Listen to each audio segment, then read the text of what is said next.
একটা শ্রমিক ৪৭,০০০ টাকা দিয়া মালয়েশিয়াতে যাবে। দুঃখজনক, অভিবাসন ব্যয় তখন তারা আদায় করেছে ৩.৫ থেকে ৪ লক্ষ টাকা ওই পিরিয়ডে। শ্রমিকও লাভবান হলো না, দেশও লাভবান হলো না, আমরা রিক্রুটিং এজেন্সি অধিকাংশ লাভবান হলো কারা? ওই কুচক্রি ১০০ জন। মামলার আসামিরা এখন পুলিশের সাথে দরম মরমে আছে।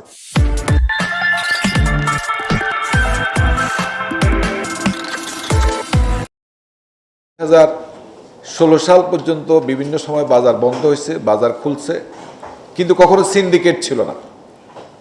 আমরা যারা জনশক্তি রপ্তানিকারক, তারা তাদের নিজস্ব সক্ষমতা, তাদের বুদ্ধি মেধা, শ্রম দিয়ে বাজার থেকে চাহিদাপত্র সংগ্রহ করছে এবং শ্রমিক রপ্তানি করছে। সেখানে কোনো বাধা ছিল না, কাউকে কোনো টোল দিতে হতো না। হঠাৎ করেই ২০১৬ সালে বাংলাদেশ সরকারের সাথে মালয়েশিয়ান সরকারের একটি এমওইউ স্বাক্ষরিত হয়, যে এমওইতে ছিল G2G+, মানে সরকার টু সরকারও পাঠাবে, প্লাস বি মানে প্রাইভেট সেক্টরও পাঠাতে পারবে। আমরা কি দেখলাম?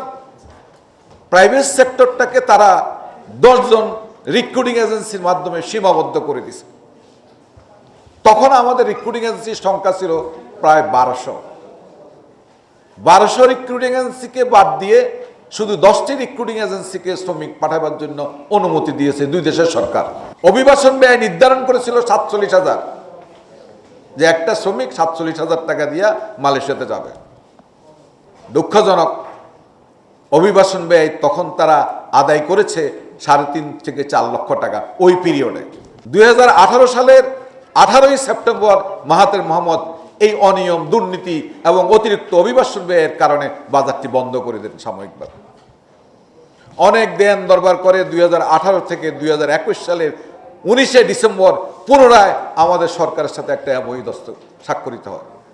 সেই এমওইউ তো ওই G2G+ পদ্ধতি বহাল রেখে এবং রিক্রুটিং এজেন্সি সিলেকশনের ক্ষমতা মালয়েশিয়ান সরকারের কাছে রেখেই এমওইউটি স্বাক্ষরিত হয়। যার ফলে ২০১৬ সালেও সিন্ডিকেট ছিল, ২০২১ সালের এমওইউ তো সিন্ডিকেট করার সুযোগটা রেখে দিচ্ছে। প্রথমে সিন্ডিকেট ছিল ২৫ জন, পরবর্তী পর্যায়ে এটা বৃদ্ধি করে করা হয়েছে ১০০ জন। এখন সিন্ডিকেটের কারণে আমাদের ক্ষতিটা কি হলো?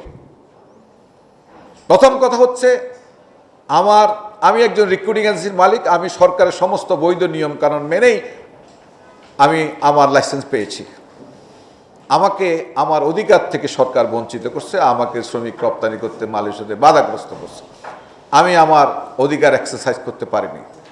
দ্বিতীয় কথা হচ্ছে, আমাদের শ্রমিক যাওয়ার কথা প্রথম পিরিয়ডে ৪৭,০০০, পরের পিরিয়ডে ৭৯,০০০।